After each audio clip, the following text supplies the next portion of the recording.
ಇನ್ನು ಮನೆ ಮುಂದೆ ಕಟ್ಟಿದ್ದ ಎತ್ತನ್ನ ರಾತ್ರೋರಾತ್ರಿ ಕಳ್ಳರು ಕದ್ದೊಯ್ದ ಘಟನೆ ಹಾವೇರಿ ಜಿಲ್ಲೆಯ ಚೌಡಯ್ಯ ದಾನಪುರದಲ್ಲಿ ನಡೆದಿದೆ.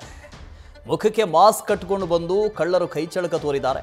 ಸಿದ್ದಪ್ಪ ನಿಂಗಪ್ಪ ಎರಸೀಮೆ ಅನ್ನೋರಿಗೆ ಸೇರಿದಂತಹ ಎತ್ತನ್ನ ಕಳ್ಳರು ಕದ್ದು ಪರಾರಿಯಾಗಿದ್ದಾರೆ. ಸುಮಾರು 1 ಲಕ್ಷ ಮೌಲ್ಯದ ಎತ್ತಂತೆ ಇದು.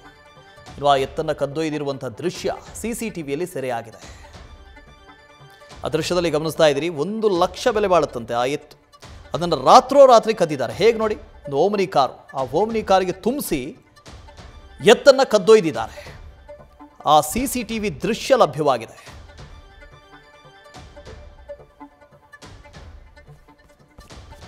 ಇನ್ನು ಎಲ್ಲೆಲ್ಲ ಬೀದಿಲಿ ಓಡಾಡ್ತಾ ಇದ್ದ ಎತ್ತಲ್ಲ, ಅದು ಮನೆ ಮುಂದೆ ಕಟ್ಟಿದ್ರು.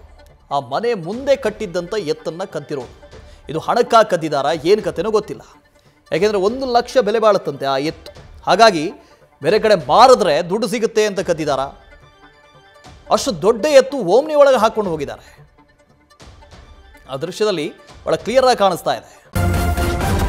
ನ್ಯೂಸ್ ಫಸ್ಟ್, ನಿರ್ಭೀತಿಯಿಂದ ನಿಮ್ಮ ಪರವಾಗಿ.